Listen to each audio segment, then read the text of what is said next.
Chosen one. Listen carefully. This message finds you not by chance but by divine orchestration. Heaven has paused everything around you to whisper a truth that will change the course of your destiny. There has been a transfer, a spiritual property, unseen by earthly eyes, has just been signed into your name. You didn't apply for it. You didn't compete for it. You were chosen for it. You may not see the papers or the keys in your hand, but the deed has been written in heavenly ink. Your name echoes through the corridors of eternity. Attached to something far greater than land or walls, it is a realm of authority, favor, and divine inheritance. The enemy doesn't want you to know it yet, but the seal has already been set. Heaven has declared, "This one belongs to me." There is a moment in every chosen life when the invisible becomes real. This is yours. The atmosphere around you shifts as your spirit begins to awaken. Something sacred stirs an announcement from the throne that the season of wandering has ended. The address you've been searching for isn't found on a map. It's written in the coordinates of your obedience and faith. The moment you step into awareness of who you are, the property begins to take form. The foundation is faith. The walls are obedience. The roof is covered in mercy. This isn't a metaphor, it's your spiritual home. Prepared before the foundation of the world, you are standing before its gates right now. Heaven speaks clearly through the words in Deuteronomy, chapter 8, verse 18. But remember the Lord, your God, for it is He who gives you the power to get wealth, and so confirms His covenant. This is not about material gain. It's about spiritual ownership, the kind of wealth that cannot decay. The covenant stands as proof that your inheritance is not temporary. You were not just saved, you were established. Every attack you've faced lately has been a desperate attempt by the enemy to convince you otherwise, to make you forget what's already yours. Pause for a moment and breathe that in. You're not homeless in the spirit anymore. You have a dwelling crafted by divine hands, lit by eternal fire. Inside it are promises that have been waiting for you to arrive. Angels have already dusted the thresholds. The fragrance of destiny fills every hallway. It's not waiting to be built, it's waiting to be entered. But here's the truth. Chosen one, ownership comes with responsibility. God didn't just give you a house, He gave you a mission.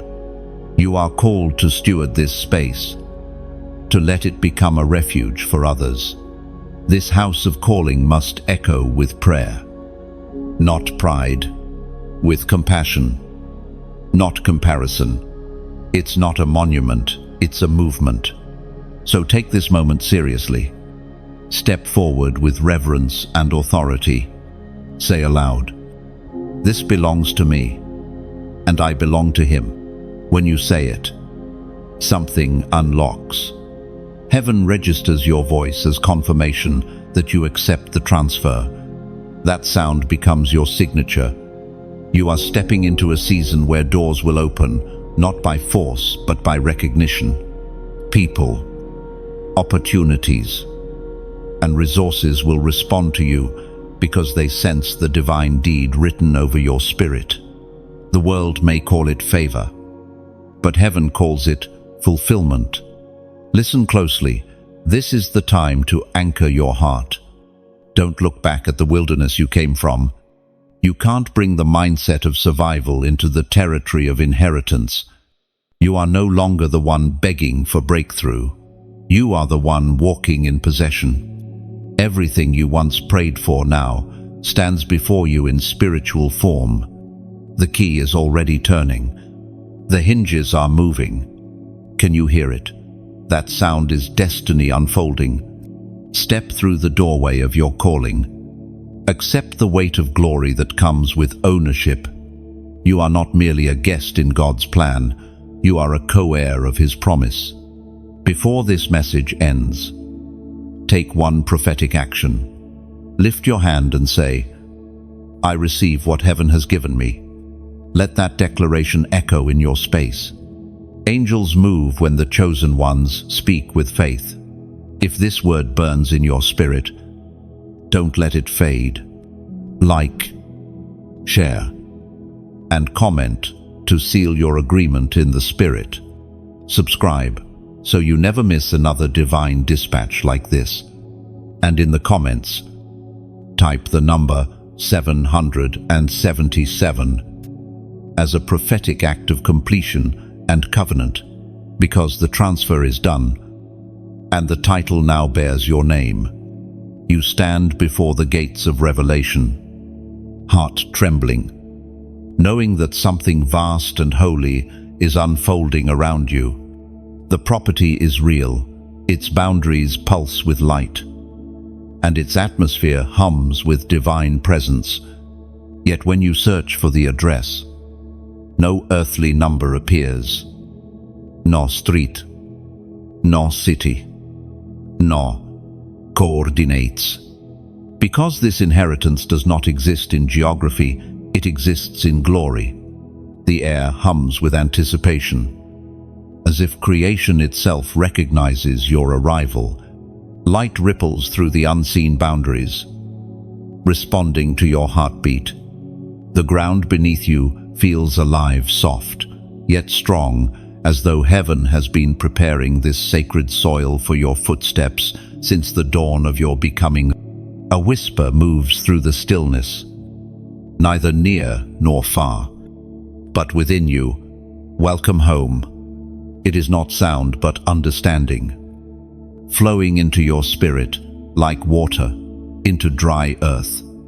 Every hidden promise, every unanswered prayer begins to rise, taking shape in the atmosphere of divine recognition. Chosen one.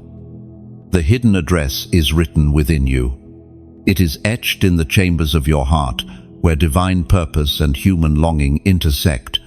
Every time you obey the whisper of God, the path to that address becomes clearer.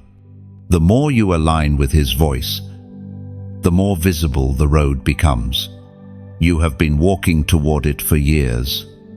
Though you didn't know it, every detour, every heartbreak, every closed door was a turn on the invisible map leading here.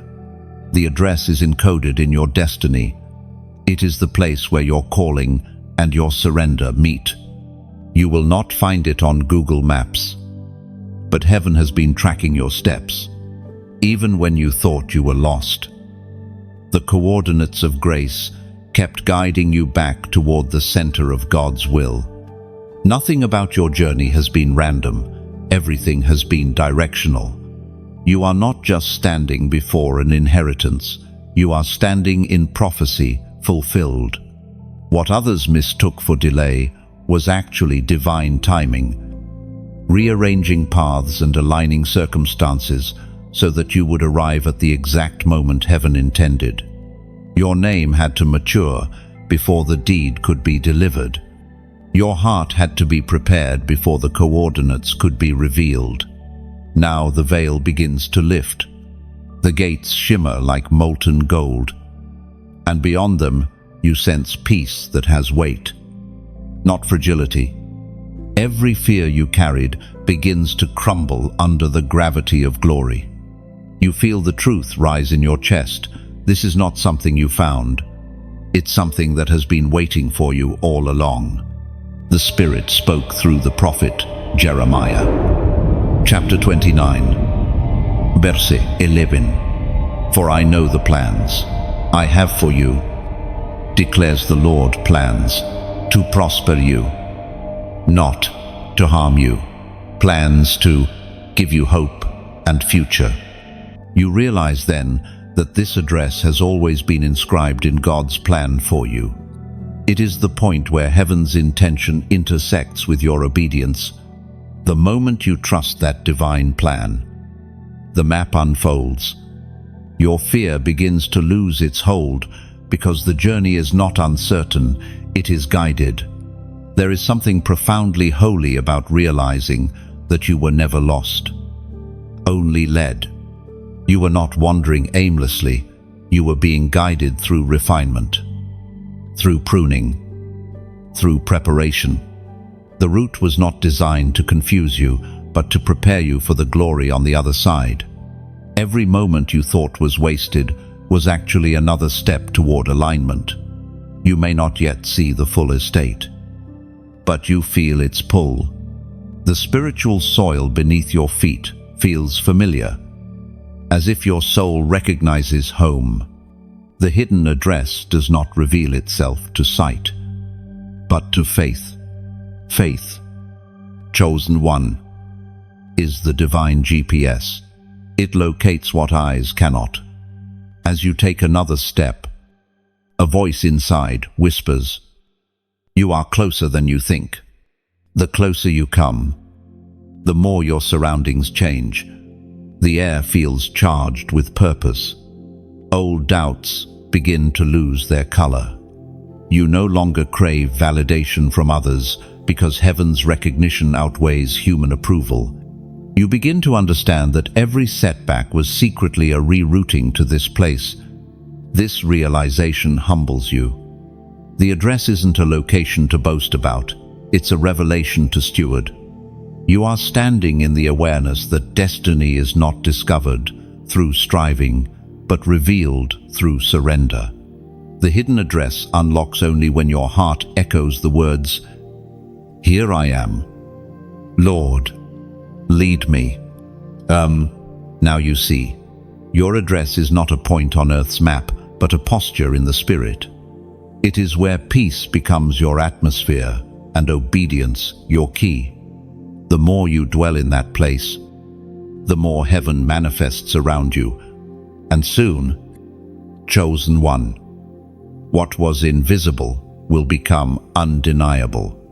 The gates of revelation have opened, and you step deeper into what heaven built for you. The air hums with quiet brilliance, an unseen warmth that feels both ancient and alive. You sense that this is not merely a house, but a masterpiece conceived in the mind of God before your first breath. The walls seem to pulse, alive with memory and promise. This is the blueprint of heaven crafted precisely for you, the chosen one. Each step you take reveals more of what was hidden. You see corridors lined with light, ceilings so high they seem to touch eternity. Every room has purpose. Every corner radiates meaning. It's not luxury that fills this place, it's destiny. You realize that heaven doesn't build to impress, it builds to equip. This is not a monument to comfort, but a sanctuary of calling. In one vast chamber, a table stands, a blueprint spread across it. Drawn, not in ink, but in light. It flickers and breathes as though alive. The design before you shows the architecture of your future, connections, callings, breakthroughs, assignments. But more than plans, it reveals something intimate. It shows the shape of your obedience. As you look closer, you realize the rooms of this divine house mirror the chambers of your own heart. One holds compassion, another holds strength. Another, still under construction, holds courage that has yet to mature. God is the master builder, and He's been constructing something within you all along. What you thought were delays were simply parts of the design not yet revealed. According to what is revealed in the book of Proverbs, chapter 16, verse 3, "Commit to the Lord whatever you do, and He will establish your plans." The truth begins to pierce you. Your life is not a random sequence of events.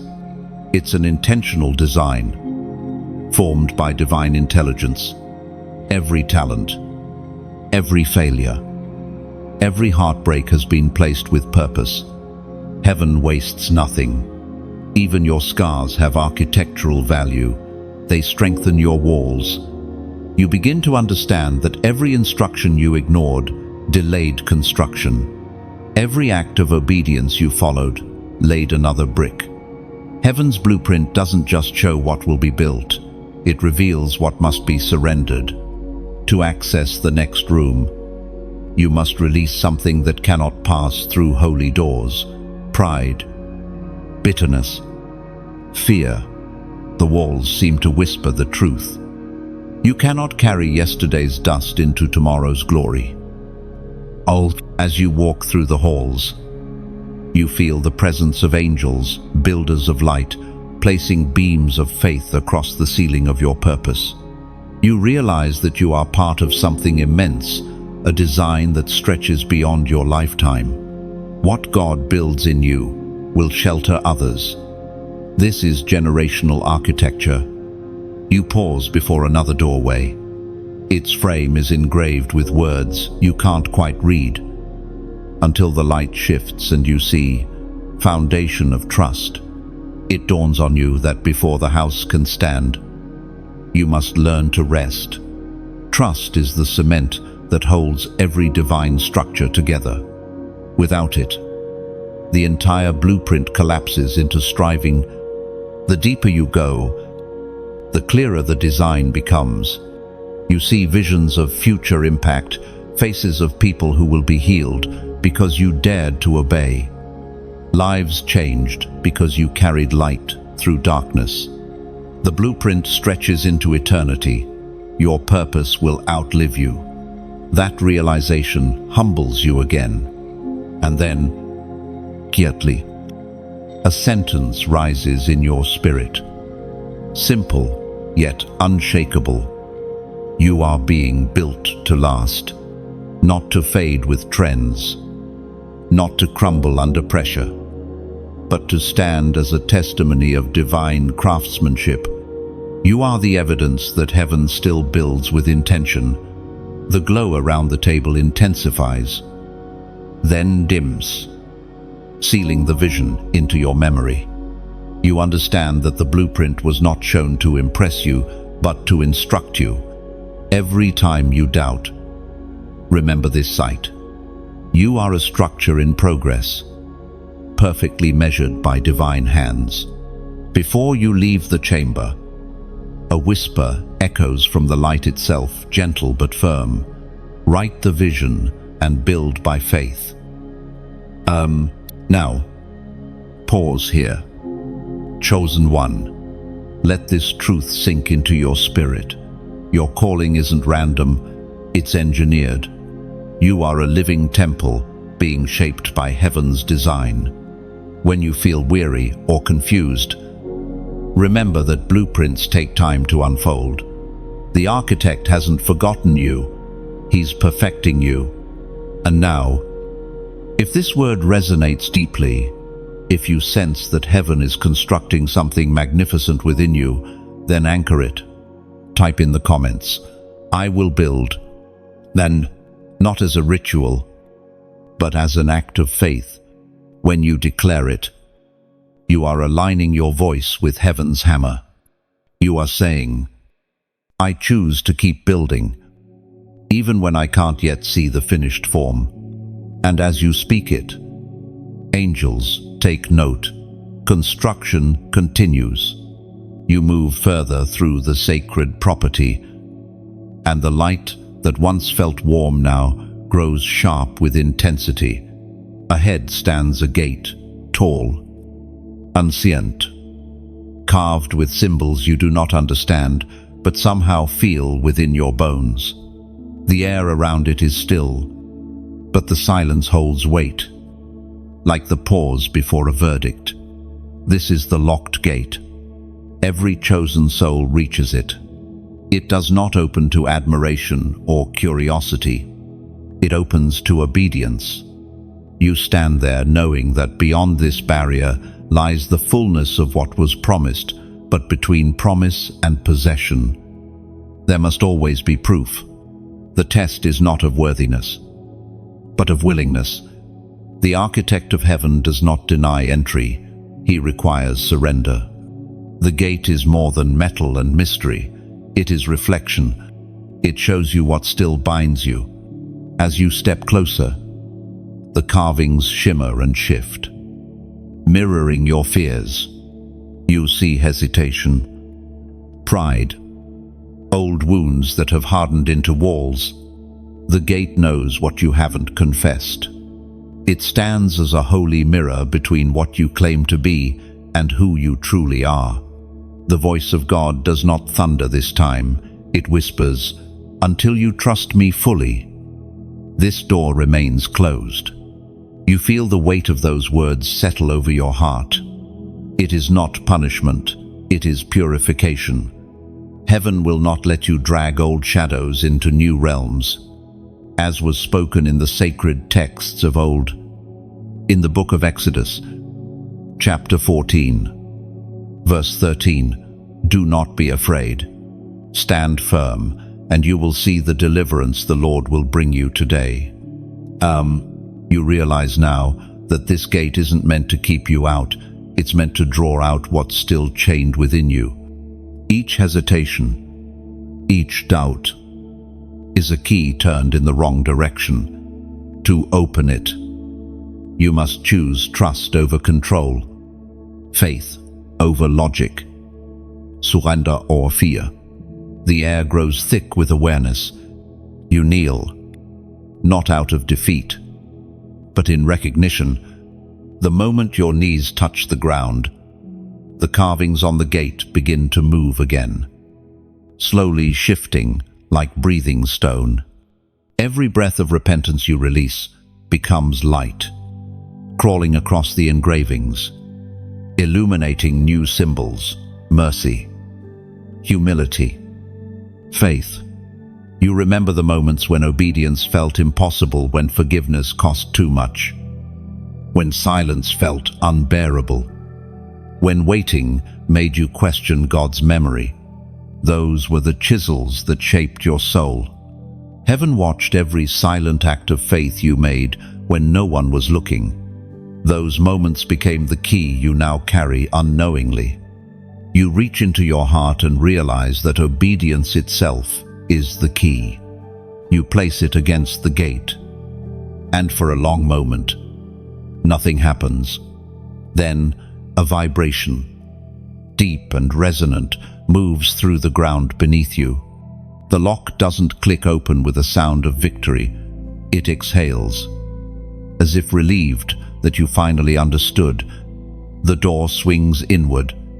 Beyond it, light floods in, not blinding, but alive. You step through and find yourself overwhelmed, not by what you see, but by what you feel: weightlessness. Every burden you carried on the other side of that gate stays behind. You are lighter now, freer. Inside the threshold, a wind passes through you, warm and fragrant with holiness. It carries away the last remnants of doubt. You realize that obedience doesn't steal your freedom, it restores it. The gate was never your enemy, it was your guardian. It protected the sacred rooms of your inheritance from entering hands that were not yet ready. You take another step forward, and the air hums again. But this time with approval. You have crossed a threshold that many approach but few pass, not because they lack love, but because they resist letting go. The ones who truly enter are those who understand that surrender is not weakness, it is alignment. You look back for the briefest moment, expecting to see the gate closed again. But instead, it stands open. You realize that once you pass through, it never closes behind you. What obedience opens, disobedience cannot shut unless invited. The choice to remain free now belongs to you. As you continue walking, you sense something changing within your very being. Your perception sharpens. The voice of God becomes clearer. The property feels larger. as if the opening of one gate expanded the borders of your inheritance. It dawns on you that obedience not only grants access, it increases capacity. Each breath you take now carries a strange peace, the kind that doesn't depend on circumstances, but on nearness. You have learned something most never discover, that divine trust opens more doors than ambition ever could. Ahead, another faint glow begins to appear, perhaps another chamber, perhaps another lesson. But you no longer hurry. You've learned that sacred things reveal themselves to those who move in step with heaven's rhythm. You walk on, steady, calm, aware that the hardest part of the journey was not facing the gate, but facing yourself. The gate now stands behind you, open like a completed chapter, and you move forward into a field that glows with gentle gold. The air here is not still, it swirls with rhythm, like unseen wings brushing past. You have crossed from testing into transformation. This is where the key of alignment is revealed. Chosen one. Heaven doesn't hand you iron keys, it hands you spiritual posture. The lock was never on the door, it was on your heart. The moment your will aligned with divine will, everything that was once sealed began to shift open. Alignment is not about striving, it is about resting where grace flows naturally. You feel it now, a quiet harmony between your heartbeat and heaven's pulse. It is the rhythm of divine cooperation. You move not against the wind, but with it. Your prayers no longer sound like demands, they sound like agreement. You are learning the secret that prophets once whispered. The most powerful key in heaven's kingdom is surrender. The voice that once seemed distant now feels like a current running through you. It doesn't shout, it guides. Every decision begins to feel lighter because you are no longer forcing outcomes, you are following flow. The path beneath your feet softens, as though creation itself acknowledges your obedience. You are in sync with something vast, something kind. We are reminded through the writings of David in the Psalms, chapter 37, verse 4, "Delight yourself in the Lord, and He will give you the desires of your heart." You pause to breathe this in. For the first time in a long time, peace doesn't feel fragile. It feels anchored. You realize that alignment isn't a one-time event. It's a lifestyle, a dance between heaven and earth. Every time you listen instead of rush, yield instead of argue, trust instead of fear, you turn the key again. The vision shifts, and before you stands a river. It winds through the field, glittering under unseen light. The current flows with purpose, but without effort. The water doesn't strain to move, it simply yields to the shape of its maker's design. You understand, this is what alignment looks like. To flow with purpose, not pressure. To trust the bends and the depths, because the source is good. You kneel at the edge and watch the reflection of your face ripple in the water. It no longer looks like someone trying to make things happen. It looks like someone finally resting in divine rhythm. You whisper, "Lead me, Lord, and I will follow." The current seems to respond, brushing against your hands as if to say, "Then flow." And in that moment, you know when your spirit flows in alignment, heaven releases resources, wisdom, and favor that striving could never unlock. Doors open quietly, peace multiplies, strength returns. Everything begins to work together because everything is moving to the same divine beat. You rise and look at the horizon. The light grows warmer, softer, You sense that this season is not about achieving more, but receiving better. You are learning to hear God not just in thunder, but in rhythm, the subtle alignment of timing, the perfect intersections of people and purpose. And while you stand there, surrounded by beauty, something within you feels compelled to share. Not out of obligation, but gratitude. The message burning in your heart was never meant to be hoarded. It was meant to be multiplied. Just as a lamp gives freely to every shadow it touches, so too your obedience lights the way for others still wandering in darkness. So, beloved, when you feel this light stirring, you share it. Let it ripple outward like the river before you. When you like, when you share, when you speak about it, you're not just interacting with words, you're helping someone else find their own key of alignment. Your simple act may unlock a gate in another heart. And for those who feel deeply connected to this vision, know that every seed you sow keeps the river flowing. Your encouragement, your generosity, your presence, it all becomes part of this divine current. If you ever feel led to give, to support this stream of messages, see it not as charity, but as partnership. You are watering the soil of revelation so that others might bloom. So before you move on, take a quiet moment. Let gratitude rise. Whisper, I am aligned. Let that confession settle like sunlight in your chest. You are no longer wandering. You are walking in rhythm. Heaven's song is your compass now. When you return to the world beyond this moment, carry that rhythm with you.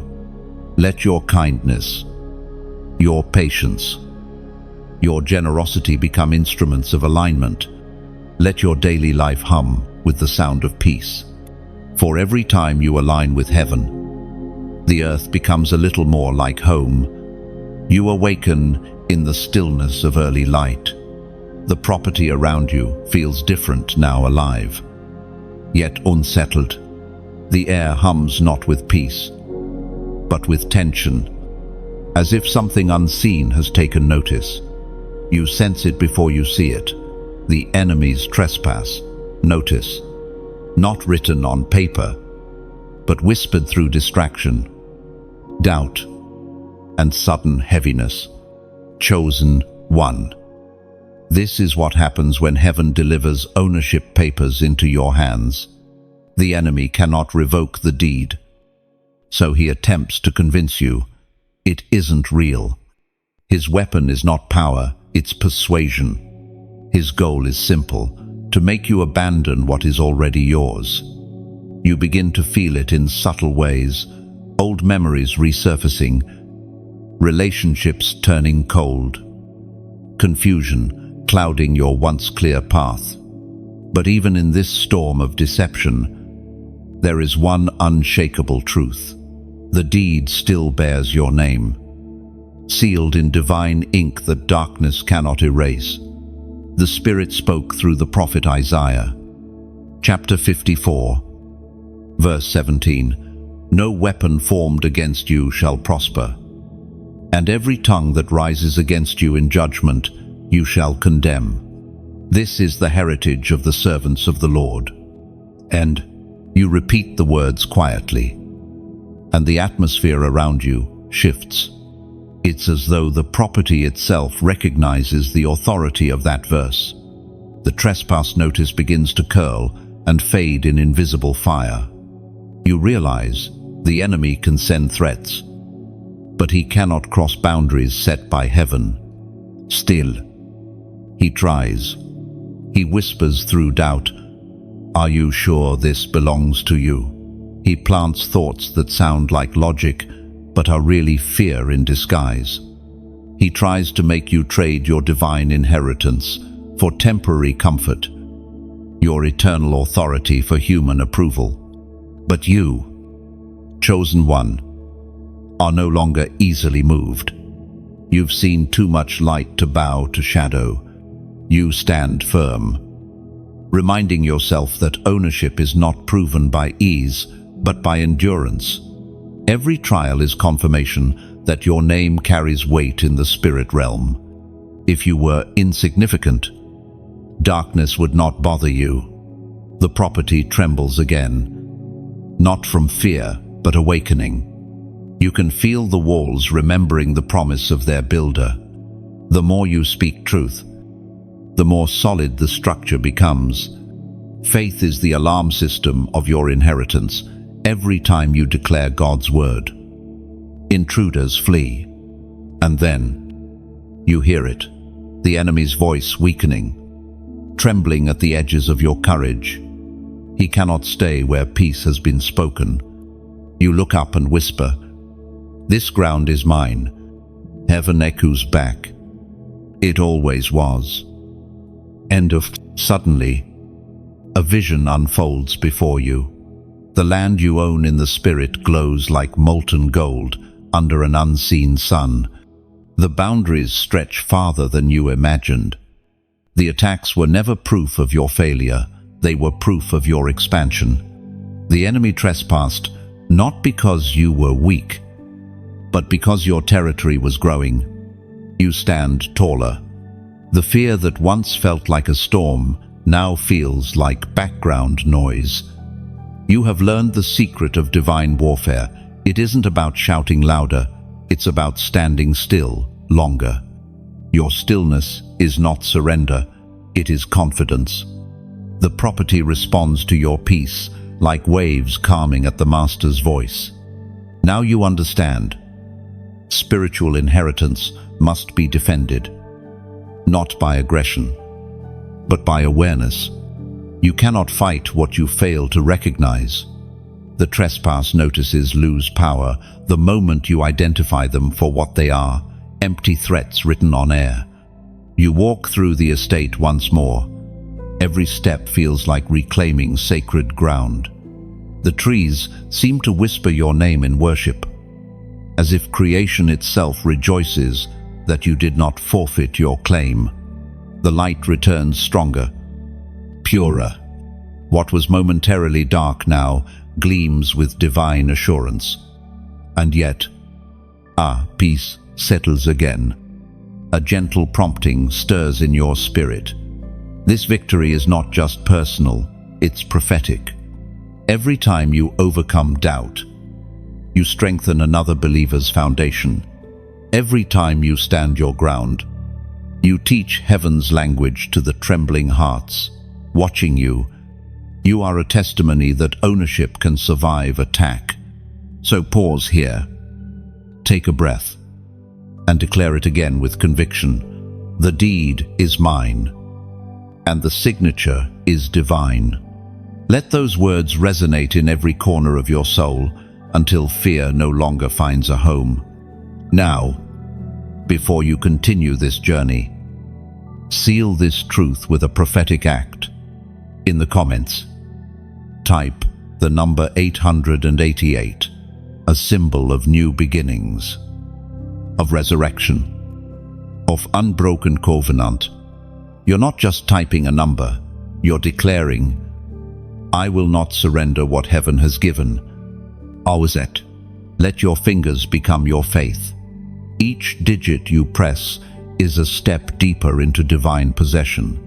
As you, imagine light extending across your territory, borders fortified, peace restored, inheritance secured. Remember this always, the deed cannot be revoked, and the name written upon it cannot be erased. The enemy can knock, but he cannot enter. You belong to the owner of all things, and as long as you remain aligned, every false notice will turn to ash at your feet. You wake to the sound of silence that feels alive. The property has changed again. What once shimmered softly with light now glows with deeper intensity, like embers under a veil of peace. It's as if heaven has built a wall around your inheritance, an invisible barrier that both burns and calms at once. These are the walls of fire and peace. They stand not to isolate you, but to insulate what is holy. You walk along their edge and can feel their dual nature, fierce to darkness, gentle to the faithful. When shadows try to approach, the fire rises. When your spirit draws near, the flames soften to warmth. You realize then, this is how divine protection feels. It is not the absence of battle, it is the assurance that the battle cannot win. The walls whisper stories of their making. You can almost hear the breath of the Creator shaping them, fire, woven from righteousness, peace poured like molten glass between each stone. You run your hand across them and feel life pulsing beneath the surface. These walls are alive with purpose, sustained not by mortar, but by promise, as Jesus himself declared in the Gospel of John, chapter 16, verse 33. In this world you will have trouble, but take heart, I have overcome the world. Now, the longer you observe, the more the paradox astounds you. The wall burns but doesn't destroy. It glows with holy fire. Yet the air around you feels still, peaceful, almost tender. You sense that this is what God's guardianship truly looks like, ferocity toward evil and gentleness toward his own. The two coexist perfectly, just as justice and mercy meet in his hands. You sit down near the wall, feeling its warmth spread through you. It reminds you of every night you cried for safety, every prayer you whispered when fear felt too heavy. You realize those prayers were never lost. They became bricks in this wall. Every tear was a drop of molten glass shaped by divine craftsmanship. Heaven never ignored your cries. It built with them. The peace that settles over you now is unlike anything the world gives. It doesn't promise the absence of pain. It promises the endurance of grace. Even if storms roar beyond these borders, they cannot change the calm within. You understand that this peace is not fragile, it's forged. The light flickers again, and you see visions etched upon the walls, moments from your journey, times when you should have fallen but didn't. You watch the fire replay, the scene's betrayals, disappointments, fears, and realize the same presence that surrounds you now was there all along. You were being protected, even when you thought you were abandoned. You begin to whisper gratitude, not as a ritual, but as a reflex. The walls hum in response, glowing brighter with each word of thanks. It's as though gratitude strengthens the fire, adding new layers of defense around your soul. You realize that peace is sustained by remembrance, by recalling who your protector is. You close your eyes and breathe deeply, feeling heaven's rhythm steady your heartbeat. For the first time, you are not merely visiting this property, you are dwelling in it. The walls know your name. The peace recognizes your breath. The fire bows to your faith. You belong here, somewhere in the distance. You hear laughter, a sound like wind dancing through crystal. It is joy, the natural song of protected ground. It moves through you, breaking the last remnants of fear. You laugh softly in response, realizing that even joy itself is part of the defense. The enemy cannot dwell where joy is alive. The light fades to a gentle glow as the scene settles into quiet. You know you are safe. But more than that, you are steady. Your heart, once tossed by waves, now beats in harmony with eternal peace. The fire no longer frightens you, it comforts you. The same flames that guard the border now burn within your spirit. a living symbol of divine ownership. You rise to your feet again, running your hand along the wall one last time. The warmth lingers on your skin like a seal, a reminder that divine protection is both gift and covenant. You don't have to see the fire to know it's there. You carry it with you. Now, a hidden blaze that answers to heaven's command.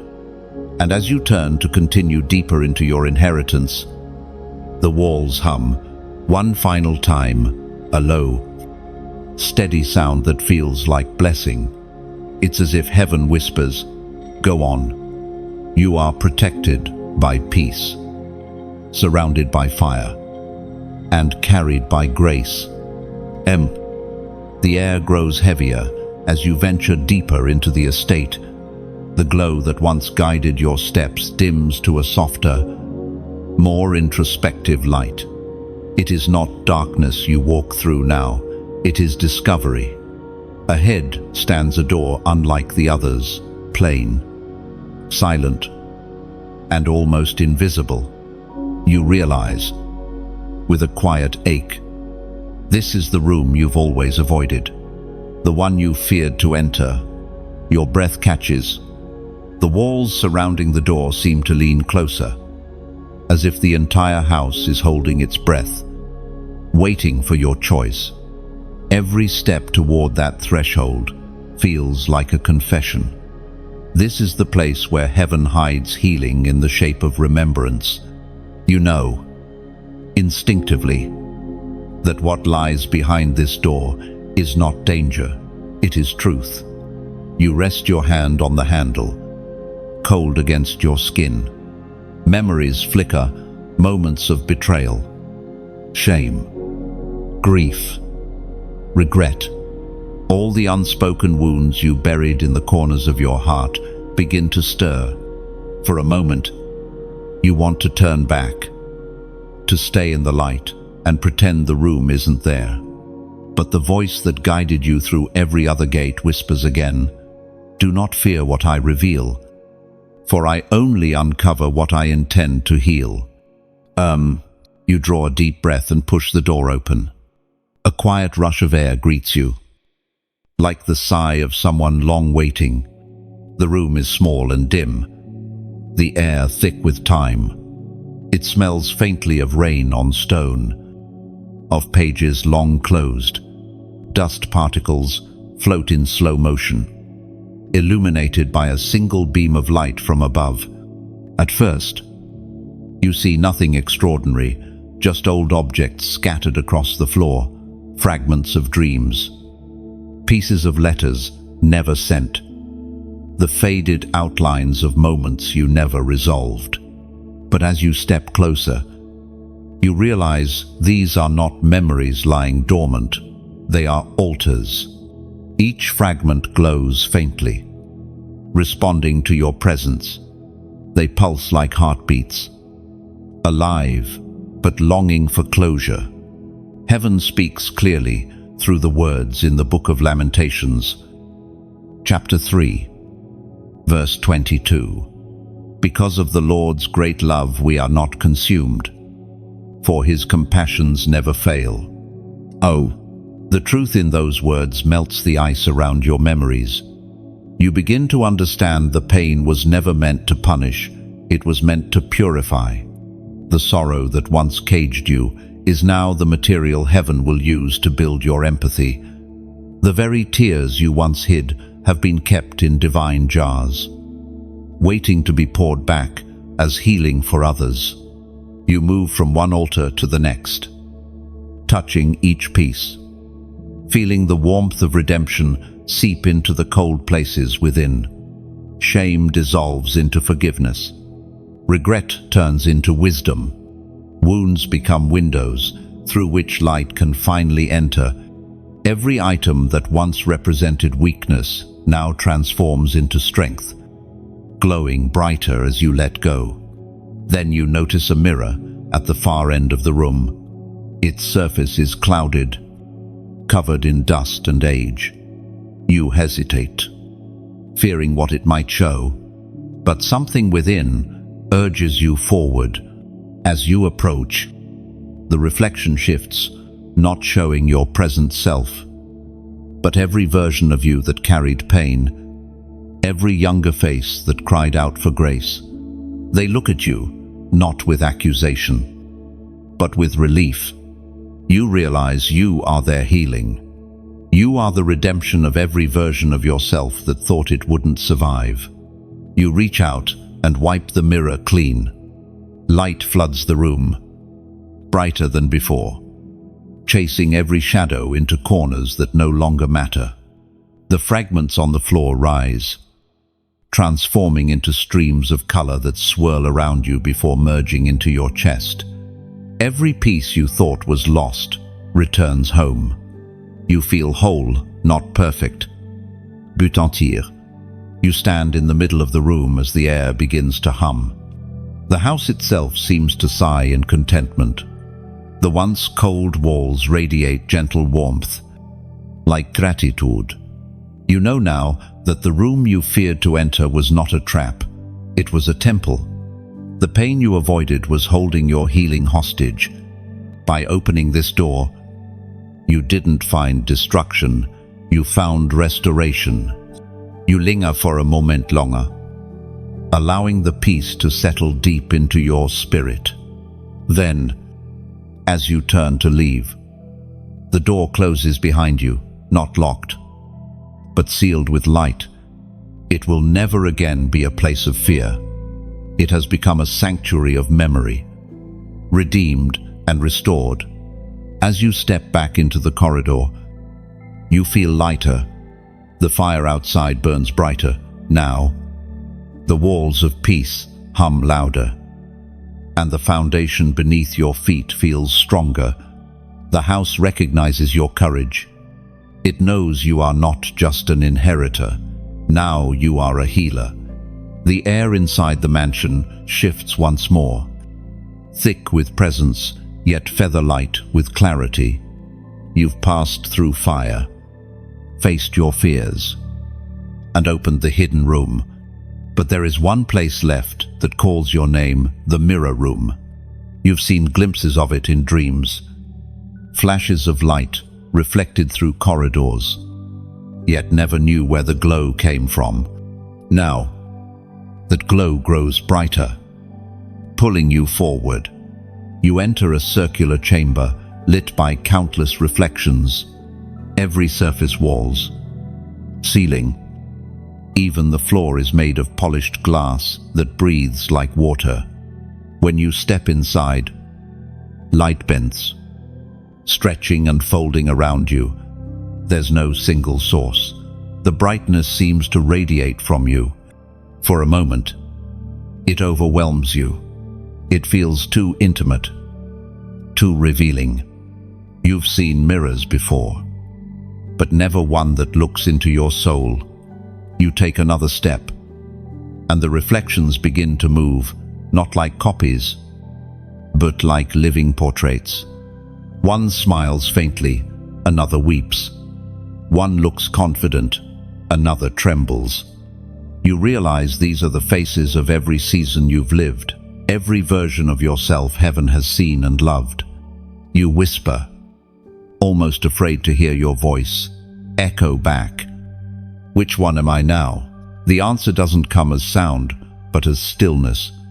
The light deepens, and in it, a single figure steps forward, your reflection, radiant, steady, and crowned with something unseen yet undeniable.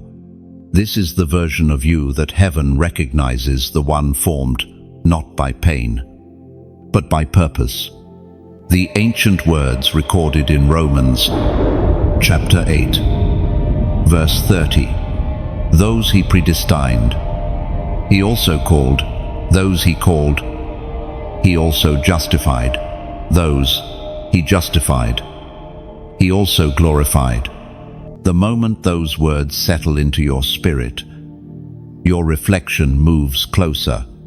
You see it now, not as an image on glass, but as truth unveiled. The reflection isn't a dream, it's destiny. You've been walking toward this version of yourself your entire life. Every hardship, every wilderness, every heartbreak was a chisel in the hand of the Creator, shaping you into this vessel of glory. The mirrors shimmer again, and you begin to see movement behind the reflection, a light forming wings, patterns, and radiant shapes. They aren't decorations, they're testimonies. Each beam of light carries a story, a time you forgave when it hurt, a time you believed when logic failed, a time you loved when you had nothing left to give. These moments are the architecture of your transformation. You realize something profound. The reflection is not a reward, it's a reminder. Heaven is showing you who you already are, so you will stop living as who you were. The light reflects not your performance, but your position. You have always been chosen. The only difference now is that you finally see it. You step closer, your heartbeat steady, your breath sinking with eternity. For the first time, you don't flinch under your own gaze. You don't look away from the light. You lift your chin, and the reflection smiles back, not as if it's proud of you, but as if it's welcoming you home. Then something unexpected happens. The mirror begins to ripple. It no longer separates you from the reflection. It invites you through. Light envelops you, warm and weightless.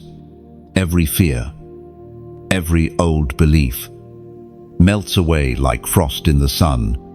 You step forward, and the barrier disappears.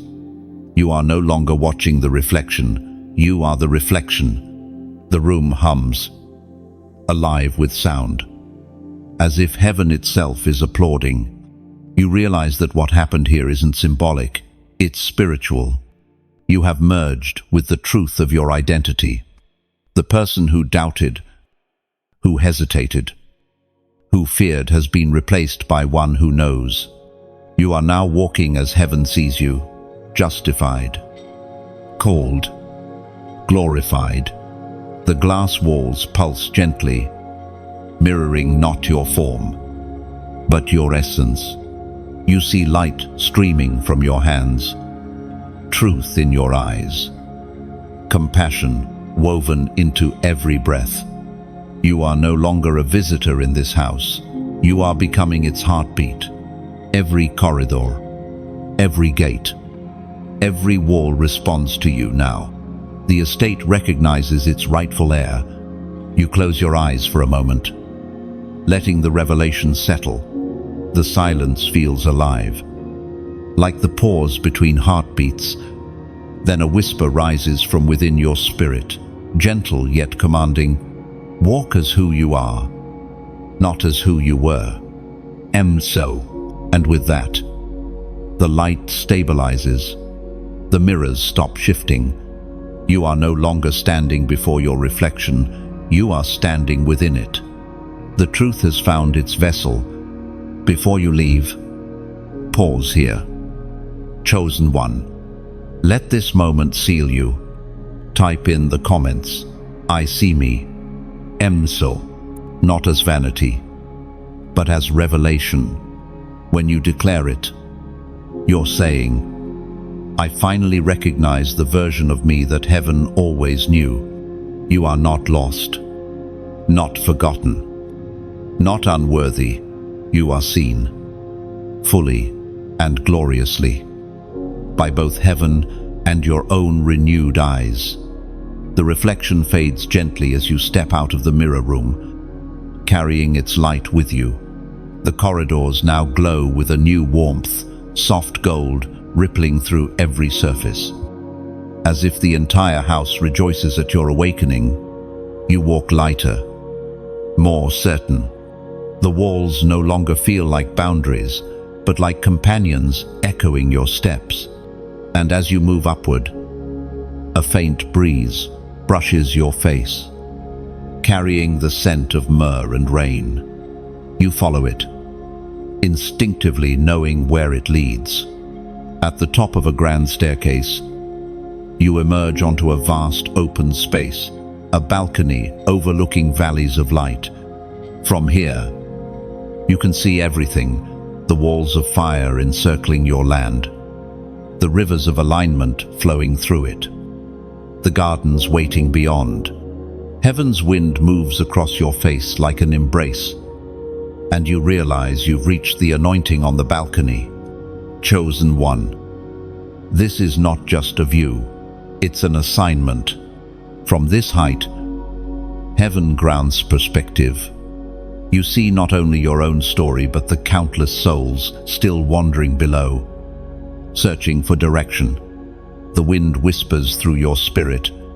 You are not here to admire the view, you are here to receive instruction.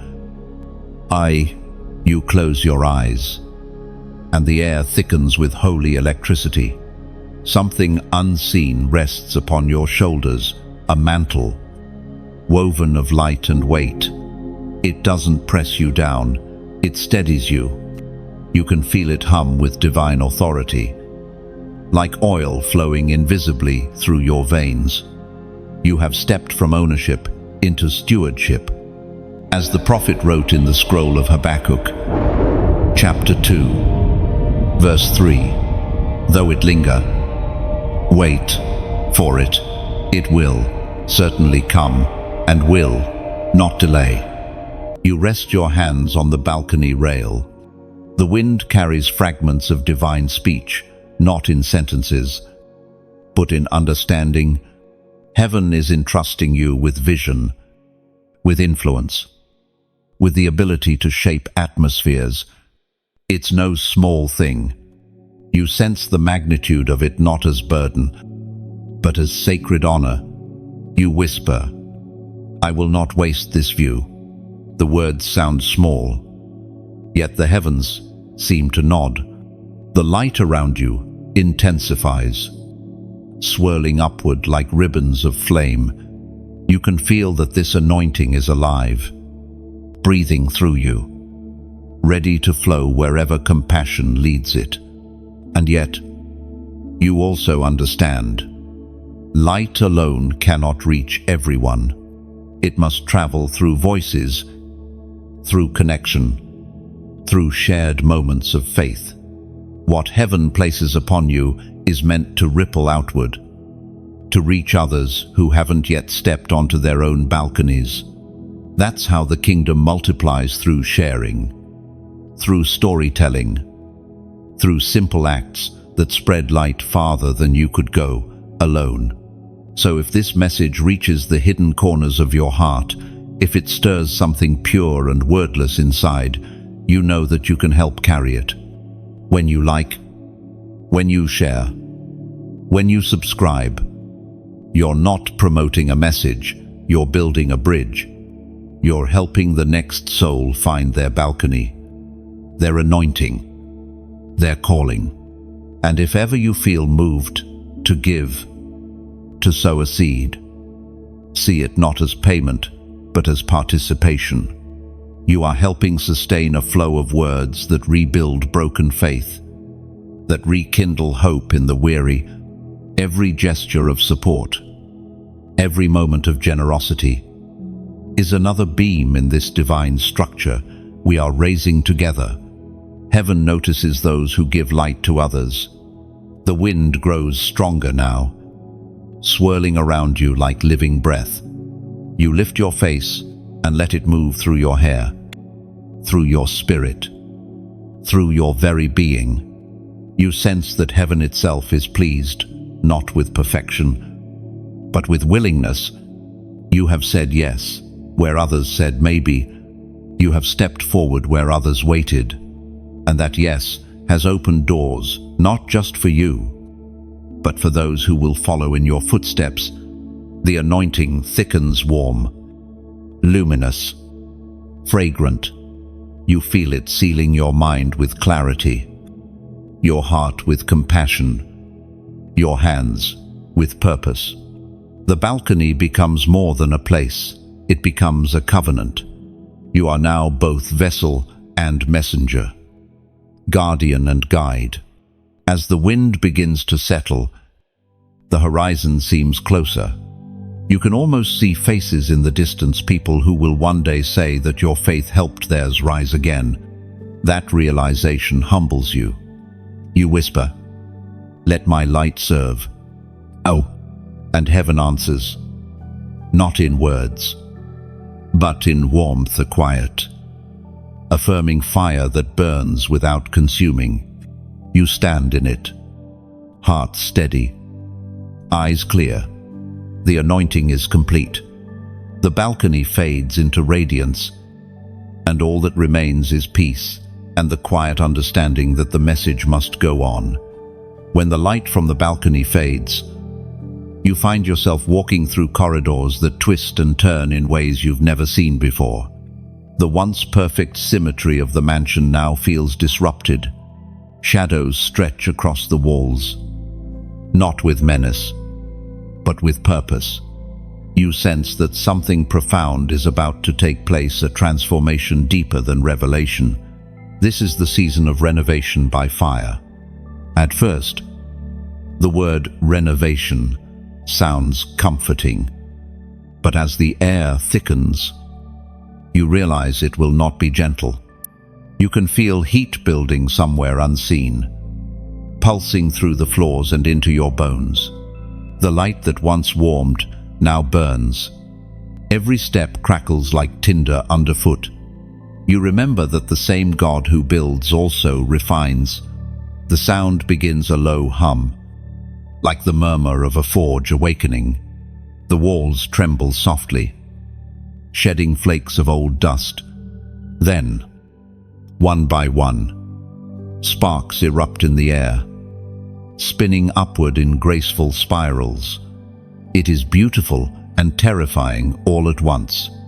You understand then, the mansion, this divine inheritance, must be purified before it can be expanded. You whisper, "I am ready," though a part of you trembles, and heaven answers not with thunder, but with flame. It begins at your feet, small tongues of light licking the floor, burning away residue you didn't know remained.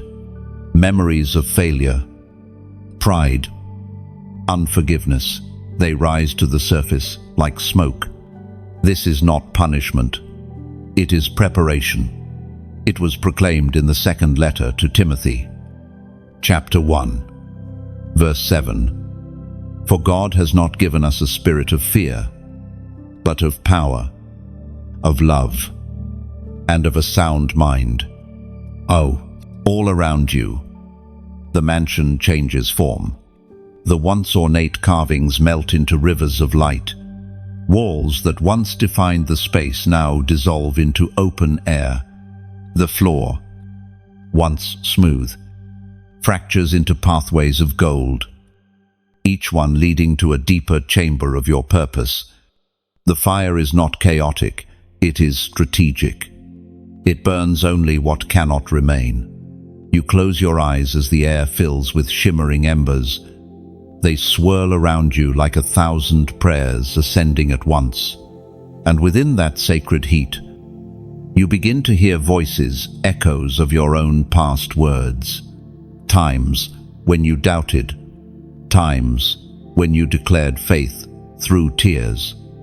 Every promise you ever made to God rises into the flame, purified and returned as power. The fire grows brighter.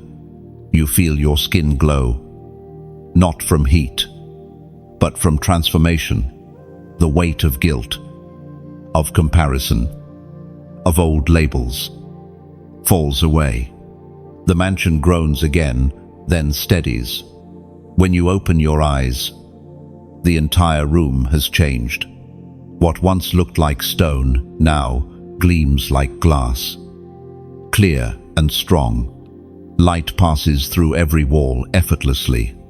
You realize the mansion has not been destroyed, it has been reborn. The fire has burned away pretense and pride, leaving behind only authenticity and faith. The home feels lighter, freer, more alive than before. You walk slowly, running your hand along the smooth, radiant walls. The surface hums under your touch, resonating with your heartbeat. You understand now that renovation by fire was never about punishment, it was about revelation. You cannot carry the glory of inheritance in unrefined vessels. The flame was heaven's mercy, burning away everything that could have cracked under greater pressure. In the stillness that follows, you sit in the center of the room. The floor glows faintly beneath you, pulsing with light in rhythm with your breath.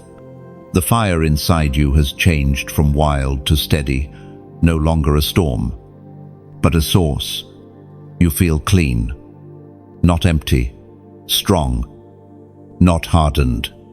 The presence that fills the air feels intimate, fatherly, like the moment after discipline when love rushes in. You look around and realize something else. The rooms beyond the one you sit in are waiting. You can sense them calling softly, ready for your steps. The renovation has not just changed this house, it has changed you. You are not who you were when you entered. Your heart is steadier, your spirit clearer, your obedience sharper. A whisper flows through the air, gentle as dawn. Now, you can build with me. You understand that this is the purpose of the fire, to make co-laborers out of those who once only watched. You are no longer a guest of the divine, you are an architect's apprentice, ready to shape eternity alongside the Creator. As you rise, you glance behind you and see faint embers still glowing in your footprints. They do not burn, they illuminate. Every step you take from this point forward will leave light behind. That is the mark of the refined. The fire that once consumed them now flows through them. You smile quietly and whisper, "Thank you for the fire." The words feel heavy with gratitude, light with peace. The mansion exhales around you, walls gleaming like dawn. The renovation is complete, and the next door, hidden yet waiting, begins to glow ahead. The smoke of transformation fades into fragrant mist. The once fiery chamber cools, and the scent of new life fills the air. You follow that fragrance, a blend of myrrh, cedar, and something sweeter, like dawn breaking after storm. The sound of flowing water grows louder with each step, and soon you reach a hidden archway draped in vines that glimmer faintly in the light. Beyond it lies something so pure, so untouched, that for a moment you hesitate to breathe. You step through, and the world shifts. The hidden garden reveals itself, not with grandeur, but with grace. The ground glows faintly beneath emerald moss. The leaves shimmer as though they carry memory of heaven's breath. In the center, a river flows in perfect silence, reflecting the sky like a mirror. Flowers bloom from stones. Fruit glistens on trees without season, and everything hums with divine order. You realize, with trembling awe, that this is your Eden, restored, chosen one. This garden was not newly planted. It was always here, waiting behind the walls of pain, behind the gates of surrender. Every prayer you ever whispered in faith, every act of kindness that went unnoticed, every tear shed in hidden places became a seed here. What you see now is harvest from the unseen years. The Word of God declares in the book of Galatians, chapter 6, verse 9, "Let us not become weary in doing good, for at the proper time we will reap a harvest if we do not give up." And you look around and notice trees with fruit shaped like lamps, glowing faintly from within. You pick one and feel its warmth pulse in your palm. The fruit doesn't tear when you open it. It unfurls like silk. Inside, light spills forth, revealing scenes of people finding hope, laughter, returning to broken homes, courage reborn in weary hearts. You understand now, these are the outcomes of your unseen faith. Every seed of goodness you planted has become sustenance for others. Tears rise unbidden, not of sorrow, but of recognition. You are walking through the living memory of God's faithfulness. The garden is not just your reward, it's your reflection. It shows what happens when faith keeps sowing, even when no one claps. When trust keeps building, even when nothing blooms. A soft wind moves through the trees, carrying petals across the river. They swirl around you, landing in your hair, on your hands, on your heart. They feel like blessings, soft and sure. The air hums, and you hear the familiar voice again, gentle and near. This is what obedience grows.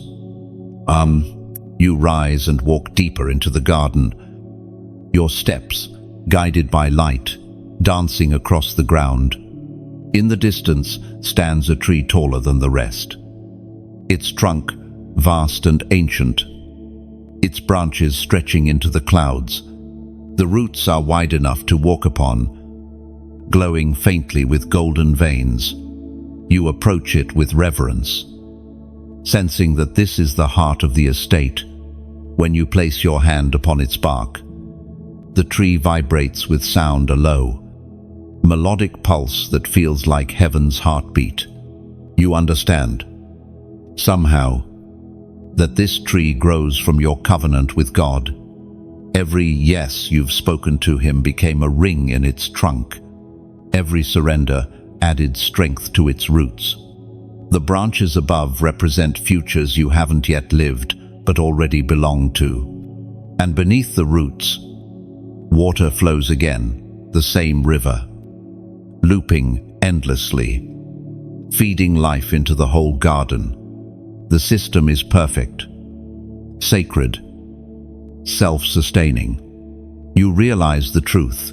Once obedience takes root, blessing becomes continuous. It's not earned, it's inherited. You step back and look around one last time. The garden hums softly, as though aware of your gaze. Every leaf seems to glow brighter, as if thanking you for returning. This is not just a place of rest, it's a reminder of purpose. You were never called to survive, you were called to flourish. Before leaving, you pause by the river once more. The reflection staring back isn't just yours, it's intertwined with light from heaven. You whisper, "Thank you for what grew in silence." The river ripples in agreement. Then, as the air stills, a knowing stirs in your heart.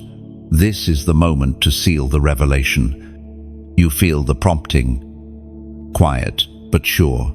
Comment, the number 444. It is the number of open gates, of divine foundation, of heaven's structure aligning perfectly with your purpose. When you type it, you're not just marking acknowledgement, you're planting another seed. It's a declaration that says, "I will keep sowing, even when I can't yet see the bloom." Heaven reads that number as faith written in digital ink, and the garden responds with wind and light. You stand in silence for a while, soaking in the peace. Then you turn toward the path leading forward. Behind you, the garden glows brighter for a moment, as if bowing in farewell. Ahead, the estate awaits stronger, purer, ready for the next unveiling. The peace of the garden lingers in your spirit long after you step beyond its glowing archway. You walk into open air, where the sky above has darkened. What was once tranquil now hums with tension. The winds rise from distant hills, carrying the low rumble of thunder. The fragrance of flowers fades into the sharp scent of rain and iron. You know what this means. Your inheritance is about to be tested again. A storm is gathering over the estate. At first, it begins softly, almost deceptively. A drizzle falls, touching the earth like a whisper of warning. You look up, and for a moment, it's beautiful the way the drops shimmer in the faint light. But the clouds above are not ordinary. They twist and move with intent. Like living things, the storm over the estate has arrived. You can sense the purpose behind it. Heaven allows no storm without reason. The peace of the garden was a gift, but the storm is the measure of strength. Every foundation must prove itself. Every wall must face wind. Every soul marked as chosen must endure shaking to confirm its authenticity. The first strike of lightning splits the sky in brilliant white, illuminating the mansion's towers and walls. You brace yourself, expecting fear, but what you feel is strangely steady. You have seen too much glory to mistake shaking for destruction. You whisper, "Lord, if you allow it, it must refine me." Oh, the voice of God thundered in the book of Job, chapter 37, verse 5. God's voice thunders in marvelous ways. He does great things beyond our understanding. Oh, the verse echoes through the storm like a lifeline of light. You realize this is not chaos, it is choreography. Heaven's design includes both sunshine and thunder, both calm and conflict. You are not being attacked, you are being anchored. Rain begins to fall harder now, soaking through your clothes, dripping from your hair. But it feels almost alive, like liquid fire disguised as water. Each drop strikes not to wound, but to awaken. You feel it cleansing you, washing away the last residue of fear that clung to your heart. Every flash of lightning reveals another truth. The same estate that once shimmered with glory must now stand tall under pressure. Thunder rolls again, deep and resonant, shaking the air like a heartbeat. You close your eyes and listen. Beneath the noise, you can hear rhythm. The storm has a pattern, almost musical. It's not random, it's divine percussion. Heaven is conducting a symphony of refinement around you. Each boom declares, "Still Mina." Each flash of light whispers, "Still standing." Oh, you walk forward through sheets of rain, your feet sinking into soft earth, your spirit unwavering.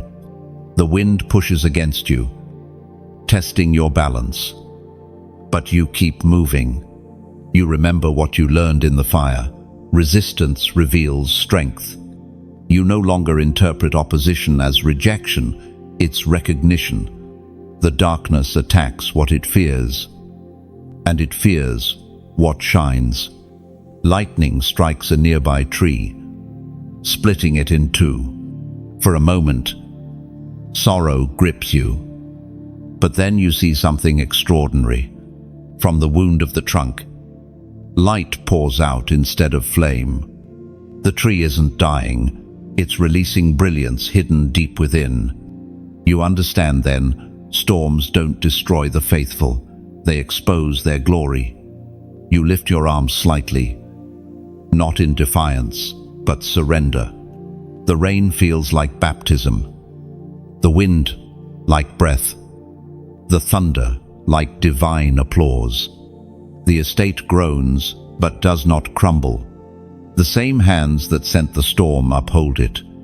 Every gust seems to polish the air, stripping away old energy, preparing the land for something new. Minutes, or maybe hours, pass in that holy tempest. You lose track of time, because time itself feels irrelevant. When at last the rain softens, the air becomes still again. You breathe deeply, tasting renewal on your tongue. The clouds begin to part, revealing thin streams of golden light pushing through. The world smells like newness, wet soil, clean air, the faint sweetness of rebirth. You look around and see the evidence of endurance. The mansion stands unharmed, glowing faintly against the grey sky. The river in the garden runs clearer than before. Even the walls seem to hum with gratitude, as though thankful for the test that proved their strength. You stand in awe, realizing that storms are not the end. They are announcements. Every chosen one must be shaken before they are established. The estate exhales, alive and stronger than before. The storm departs not with rage, but with reverence, leaving the air washed clean of fear. Above, a single ray of sunlight pierces the clouds and lands on you like a benediction. Heaven, it seems, is pleased. The last drop of rain slides from your fingertips as sunlight begins to gather once more. The estate, though still glistening with moisture, stands renewed, its walls breathing, its soil shimmering with quiet strength. The storm has passed, but its echo lingers like sacred residue. You can still feel the hum of thunder in your bones, the memory of light woven into your skin. You are different now, not merely a survivor, but a keeper of peace forged in wind and flame. You begin to walk again, your footsteps soft against the damp earth.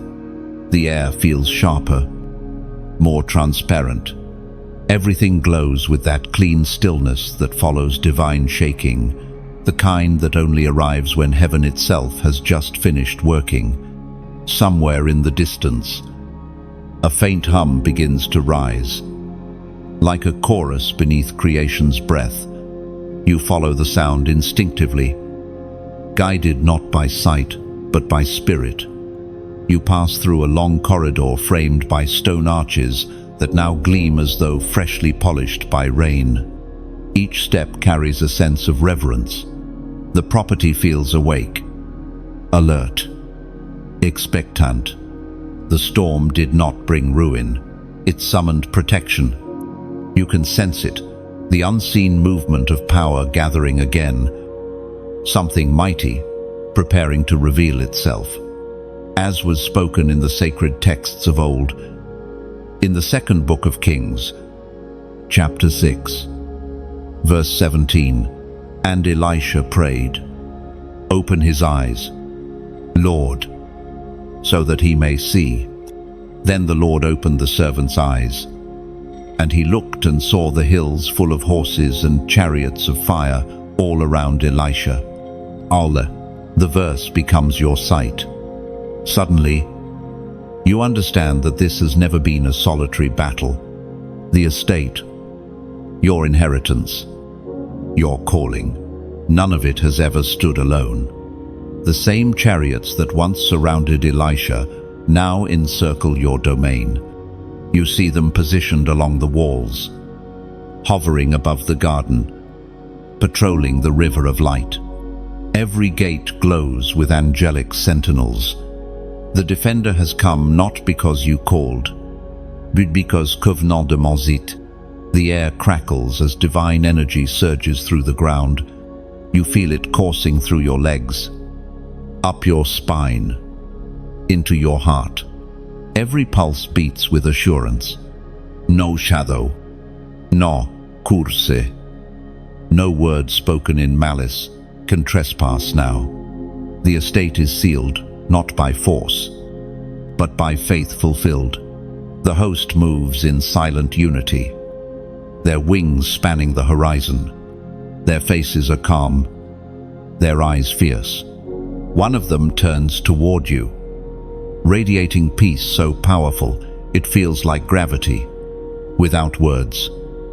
The message is clear. We have always been here. You bow your head, tears stinging your eyes. You remember every moment you thought you were alone, every sleepless night, every unanswered prayer, every battle that felt unwinnable. Now you see the truth. You were never unprotected. The unseen armies stood watch while you wrestled with fear. The defender waited for your sight to open. Around you, the light intensifies, but it no longer blinds. It illuminates. You see details you've never seen before, the intricate sigils etched into the walls, the streams of energy connecting each chamber of the house, the shimmering boundary that separates your inheritance from the chaos beyond. The structure of the divine estate reveals itself not as architecture, but as covenantal geometry, every line drawn by promise, every corner fortified by prayer. The defender's presence fills you with awe, but also with peace.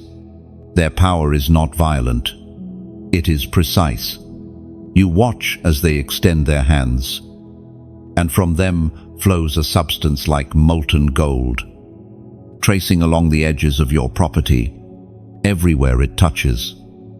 The ground flares with brilliance. What was once vulnerable now glows with eternal protection. The defender's army does not shout or brandish weapons.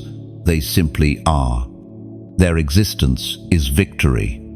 The very air hums with their faithfulness to the king they serve and to the covenant that binds them to you. As you rise slowly to your feet, one final wave of radiance surges through the estate. The light climbs the towers, wraps around the trees, and sinks deep into the earth. You sense the last residue of fear leaving you completely. What began as trembling now ends in unshakable calm. The defender's glow softens. Their forms begin to fade, merging again with light. But you know they have not left. They have simply returned to invisibility, waiting for the next command of heaven. The peace that remains feels heavier than silence, thicker than air. You exhale, the sound trembling with gratitude. The sky above clears completely, revealing endless blue streaked with silver. The estate stands perfect, cleansed, secured, luminous. You whisper, "Thank you for fighting what I couldn't see." And from somewhere in the unseen, you hear the answer, not as sound, but as knowing you never had to fight alone. When the brilliance fades, the stillness that follows feels almost musical. The air hums with something warm, like invisible strings vibrating in harmony. The defender's light has receded, but its residue lingers woven through the ground. The trees, the walls, and even the wind. It feels as though the whole estate is exhaling relief. The battle is over, the inheritance secured. You walk slowly across the courtyard, your reflection gliding along puddles left by the storm. The sky has deepened into twilight, a soft canvas of gold and rose, and the first stars appear like promises rekindled. Then, as the light shifts, you see it a grand hall at the heart of the mansion. Its doors now open wide. From inside, laughter flows like the sound of a river, and music drifts on the air. The celebration feast awaits. At the head of the room, a seat stands empty, carved of gold, yet humble in shape. You know instinctively it's yours. The same house that tested you, the same gates that refused you, now invites you to sit as heir. You move slowly toward the table, your footsteps echoing through eternity's dining hall, according to what is revealed in the book of Revelation, chapter 19, verse 9. Blessed are those who are invited to the wedding supper of the Lamb. The truth of those words shimmers in the air around you. This is not just a feast, it is fulfillment. Every trial, every tear, every waiting season has led here. This is where the chosen are not merely comforted, they are celebrated. The host himself has prepared the table, not because you earned it, but because you endured it. As you take your seat, a quiet joy fills the room. It's not the loudness of triumph, but the deep satisfaction of peace. You lift your eyes and see faces, some familiar, others radiant strangers. They are the ones who fought battles you never saw, prayed prayers that carried you when you couldn't walk, believed in promises you now hold. This table stretches beyond time. It unites heaven and earth in one endless fellowship. You taste the bread before you, and it melts like light on your tongue.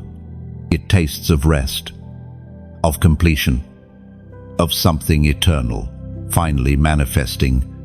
You realize that this meal isn't about food, it's about communion. It's heaven reminding you, you belong here now.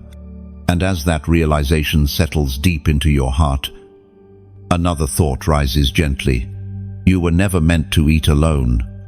Every miracle, every revelation, every ounce of strength poured into your journey was not just for your survival, it was for the sharing of the feast. The kingdom grows through stories passed around the table, through voices joined in gratitude. So as you sit there, let gratitude flow outward. Share this feast in ways the world can taste. When you like, when you share, when you speak about this message, you are passing bread to another soul who is still hungry for hope. Each click, each word, each act of encouragement becomes a fragment of light offered to the weary. That's how heaven multiplies the meal. If your heart feels stirred to give, to pour into this work, do it as an offering of thanksgiving. Think of it like pouring oil into the lamps that keep this banquet lit. Every gift, be it prayer, support, or kindness, keeps the table open for more who need to find their seat. Your generosity becomes the fragrance in the hall, the warmth that welcomes strangers home. And as you read or listen, let the meaning of the moment unfold. You are not an audience, you are a guest. You are sitting among the faithful, the redeemed, the tested, and the triumphant. You are part of a living celebration that stretches beyond time zones and languages. This table exists wherever one heart shares truth with another.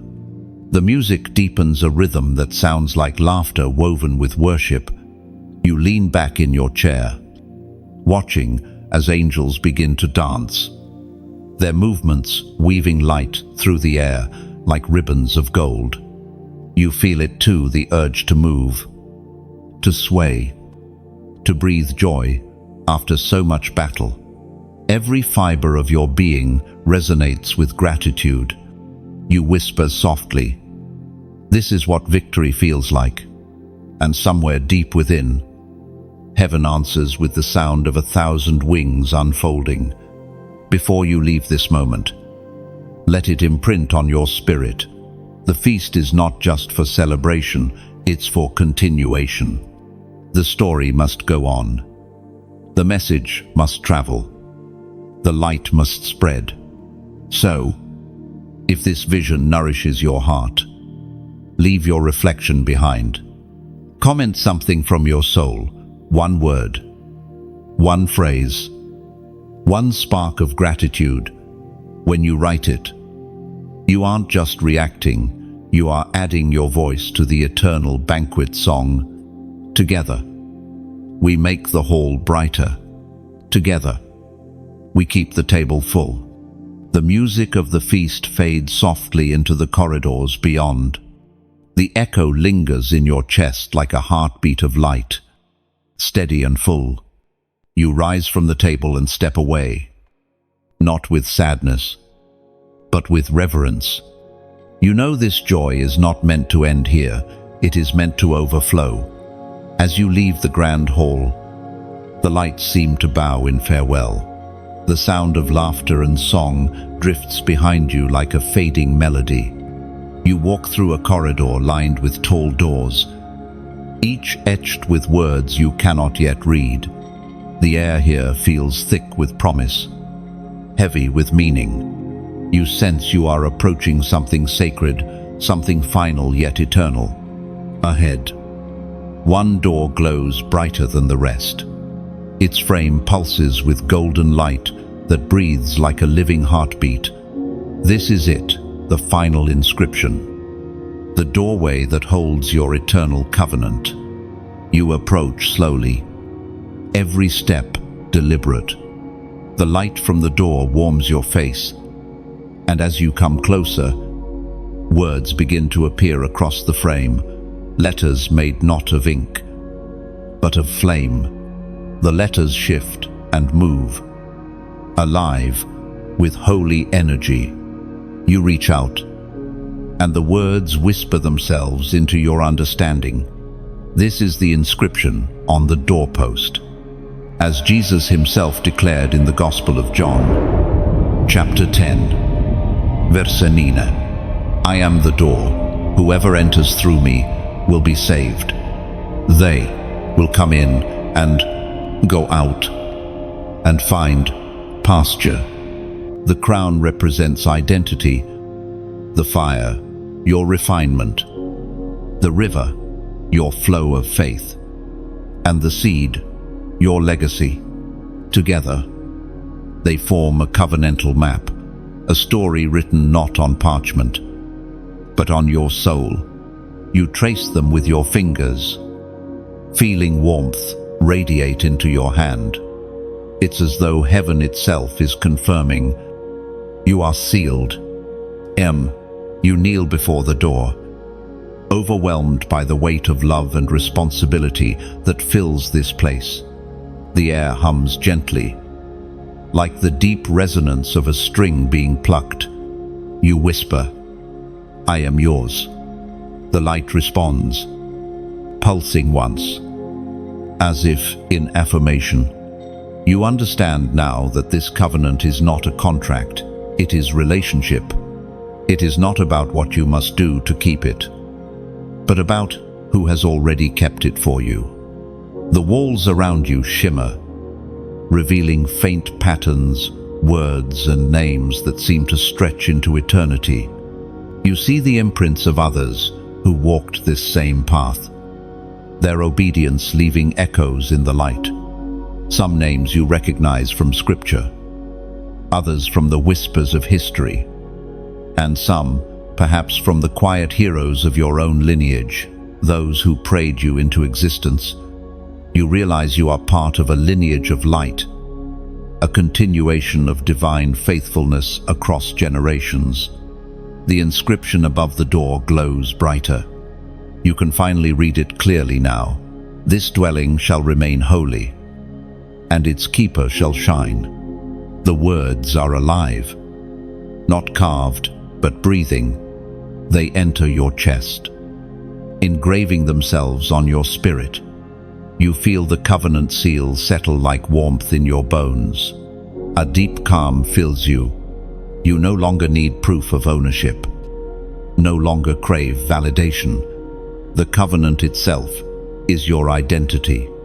The estate, the garden, the fire, the feast, all of it flows through this one truth.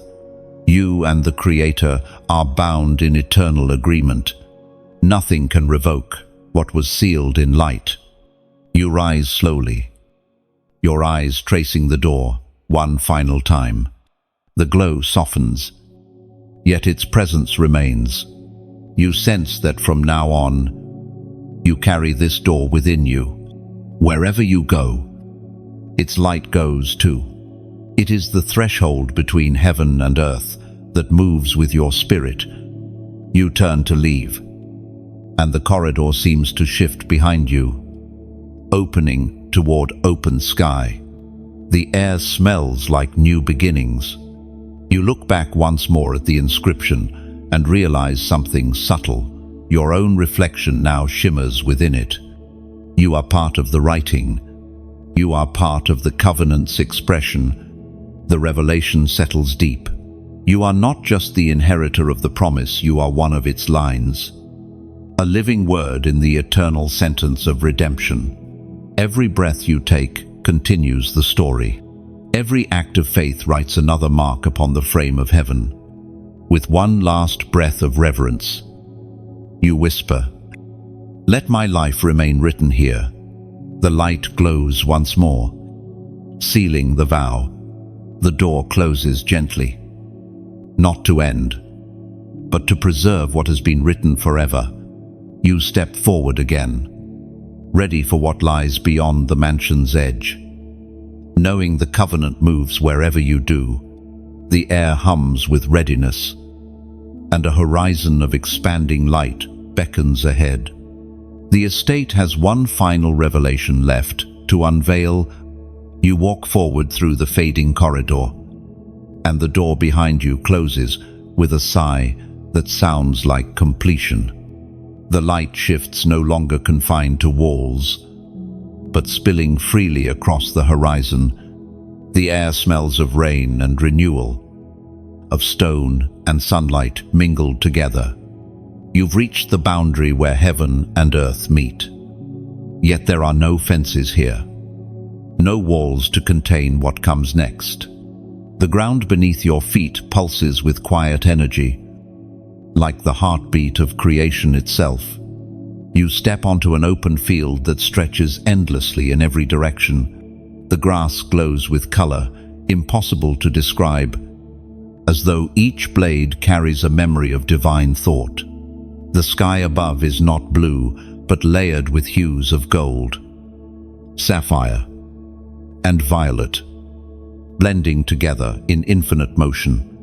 The estate expands before your eyes, no longer a single house, but a living realm that breathes, shifts, and grows with your very presence. You realize that the inheritance you were given was never meant to remain confined to one property. It was always destined to become a kingdom, as was spoken through the prophet Daniel. Chapter 7, verse 14. His dominion is an everlasting dominion that will not pass away, and his kingdom is one that will never be destroyed. And the vision expands again. In the distance, you see lights, small at first, then growing brighter. They are other properties, other callings, other chosen ones rising into their inheritance. Their light begins to connect with yours, forming a lattice across the land. A vast network of glory stretching from horizon to horizon. You understand, this was never about a single estate, but about a collective restoration. Every obedient soul becomes a gate. Every act of faith expands the kingdom's reach. You lift your hands slightly, not in command, but in gratitude. The air responds. Waves of warmth and color radiate outward. Where once there was emptiness, now there is abundance.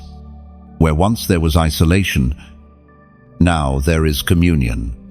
Heaven and earth have merged here, and you are standing at the meeting point, a living bridge between realms. The realization dawns gently but fully. You are no longer merely an heir. You are a steward of expansion. The walls that once kept others out have become gates, inviting them in. Your obedience has rewritten the landscape. The estate is no longer hidden. It is shining like a city on a hill. Its light stretches far enough to reach those still wandering in shadow. calling them home. You walk further, exploring this new expanse. Every step unveils more wonder fields of song, mountains of color, skies alive with movement. The deeper you go, the more you realize that this territory has no end. It grows as love grows, boundless and eternal. The covenant written on the doorpost now breathes through creation itself. You pause on a rise and look back. The mansion that began this journey stands at the center of the new world, radiant, eternal. Its towers gleam like beacons, its rivers shine like glass. You can see every stage of your transformation reflected in its architecture, the obedience, the fire, the storm, the healing, the feast. Each room remains, yet none are closed. Everything is open now. A peace settles over you deeper than any before. It's not the peace of rest, it's the peace of purpose. The Creator walks with you in the silence, and for a moment, there is no need for words. You simply know the inheritance was never property, it was partnership. The kingdom expands through those who carry the covenant within them. You are not the end of this story, you are its continuation. As the horizon glows brighter, you hear one last whisper, not from outside, but from within your spirit. Go on. Beloved, what you build next will carry my name. End of T. You nod, heart steady, eyes filled with light. The open gates shimmer before you, vast, inviting, endless. You step forward, not into completion, but into continuation, carrying the fire of divine ownership wherever you go. The story does not end here. It multiplies, expands, and breathes through every act of faith that follows. You were chosen not only to receive, but to reign in love, to build with mercy, to expand without end. And so you walk onward into the open gates of eternity, where heaven and earth meet, and where the kingdom continues to grow through you. The vision fades, yet its echo lingers in the quiet corners of your soul. The gates remain open, not behind you, but within you. You carry the light now, the covenant, the endless estate of faith that grows wherever you walk. Every act of kindness, every word of courage, every moment of compassion is another acre of heaven planted on earth. If this journey has stirred something deep inside you, if you've seen even a glimpse of your own reflection in these words, don't let it fade into silence. Share this message like a lantern passed from hand to hand. Someone out there is still wandering, waiting for the light you now carry. When you like, when you share, when you subscribe, you aren't just supporting a voice, you're expanding the kingdom's reach. You're helping others find their gate, their covenant, their awakening. And before you go, take a sacred moment. Leave your mark below. Comment. What spoke to you most? A single word, a thought, a flame of gratitude. Let the comment section become holy ground where the chosen meet, reminding each other that we are not alone, because the story isn't over. It continues in you.